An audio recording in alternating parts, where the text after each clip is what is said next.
Saudaraku, sebanyak 14 pemain akan diturunkan pada ajang AFC Challenge Cup 2024 yang akan berlangsung mulai tanggal 2 sampai 9 Juni mendatang. Berbeda dari tahun sebelumnya, kali ini tim voli putra Indonesia akan didominasi oleh para pemain muda. Pemain elit dan senior seperti Rifan Nurmulki, Farhan Halim, Doni Haryono, hingga Boy Arnes tidak ikut serta lantaran jadwalnya bentrok dengan Proliga 2024. Tim Merah Putih kali ini sebagian besar diperkuat oleh pemain berusia di bawah 20 tahun dengan 9 pemain berasal dari tim Jakarta Garuda Jaya yang tengah dipersiapkan untuk AFC ASEAN Men's U20 2024. Selain itu, 5 pemain lainnya direkrut dari berbagai klub Proliga 2024 termasuk Jakarta Lavani, Palembang Bang Sumsel Bubble, dan Surabaya Samator.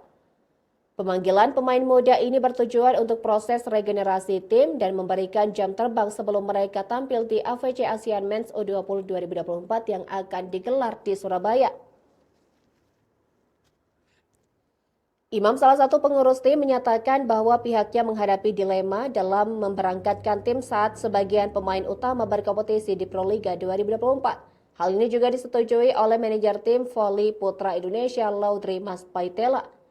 Pada turnamen ini, Indonesia berada di grup C bersama Korea Selatan dan Qatar.